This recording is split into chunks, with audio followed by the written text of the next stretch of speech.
The kick's power comes from the torque generated by the rotation of the hips. It's the same principle that cracks a whip.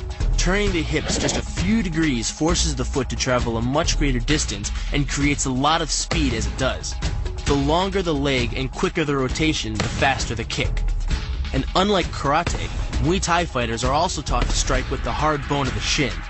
A Muay Thai kick can generate roughly the same force as a baseball bat, enough to crack a rib. It works like a point of a knife. All the force is magnified by being concentrated in a small, hard area.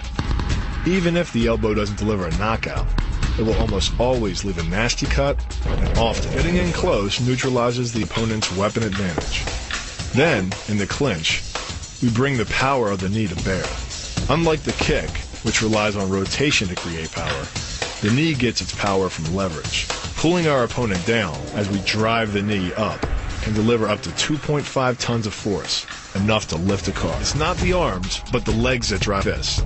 Like a piston, the explosive power of the legs is capable of generating hundreds of pounds of force, all to a very vulnerable area, the soft underside of the opponent's jaw. Like the Hanuman move, the flying knee relies on the explosive power of the legs. But rather than spread the power of our blow over two fists, it concentrates it into the spear point of the knee and combines it with the force of gravity. It's the equivalent of hitting our opponent in the chest with a sledgehammer. Works on a concept called the couple. Basically, it's two levers linked at a single fulcrum, the elbow lock. And it doubles the foot-pounds of torque you can generate when compared to a single arm lock. There's more than enough force to flip an opponent to the mat or dislocate his elbow. Using the twisting motion of the torso to drive the strike, the business end of the hardwood fighting stick can quickly accelerate to more than 25 miles per hour. On contact with the skull, the energy is enough to cause a depressed fracture.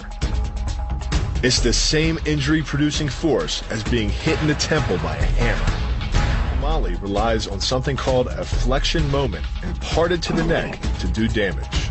An average man's neck can withstand about a 140 foot-pound flexion moment.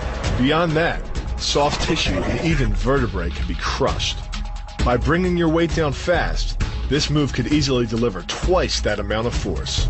And it wouldn't just end a fight. It could leave your opponent paralyzed or dead. Close, the opponent's neck is exposed. But because of the close range, the hand doesn't generate a huge amount of force. It's enough to stun, but probably not enough to cause severe injury. But replace the hand with a weapon, a stick or a knife, as you would in combat, and this could become a kill shot. The kick's power comes from the snap of the knee. The snap is created when the quadricep, the largest muscle in the body, contracts and pulls the tendon connecting to the foot over the knee. Using the knee as a pulley, the strength of the quad is enough to accelerate your foot to speeds close to 30 miles per hour. Because the area of impact is focused on a small part of the foot, it magnifies the force of the blow, making it capable of dropping 1,000 pounds of force on your head. It's like getting whacked in the head with a Louisville Slugger. It works by taking the opponent's blow at an angle, which deflects the energy of the blow away from the vulnerable torso. The harder you block, the further his blow will be deflected, and the more open he'll be to a counter-strike. Rotating your fist 180 degrees right before it strikes the intended target. The twisting snap of the arm maximizes the speed of the punch and magnifies the force of the blow by concentrating the impact on the first two knuckles of your hand. Done correctly, it can deliver as much energy as a bowling ball dropped from the top of a house, more than enough to cause soft tissue damage or break a rib. Because it swings through such a wide arc, the wrist is moving at speeds of up to 43 miles per hour. And since the radius doesn't deflect or compress nearly as much as a fist, it can deliver a staggering blow, like being hit with an axe handle. This roundhouse kick is designed for maximum impact. With the powerful muscles of the thigh yanking the tendon over the knee, the foot accelerates from 0 to 21 miles per hour in just 1/3 of a second. Combine that with the reinforced shoe, and this kick can drive the nose bone back up into the brain.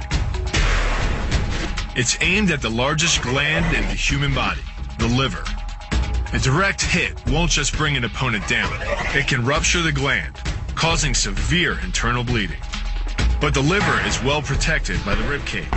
so the kick must be accurate to within half an inch. In this move, the forward propulsion of the hips, combined with the piston motion of the lower leg, can send well over 700 pounds of force directly through the rigid bone of the heel.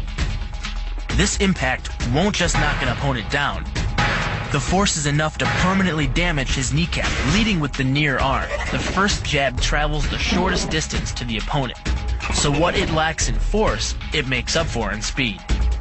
The second punch, utilizing both the twist of the shoulders and the forward momentum of the kick, can carry over 4 times as much impact. And just a few hundred pounds of force to the temple is enough to cause a knockout. This move uses the same principle as a throw in judo, off-balancing your opponent and then using his momentum to send him down. But it's much more aggressive. The sweep here is actually a strike to one of the most sensitive areas of the body, the Achilles tendon. The Achilles tendon.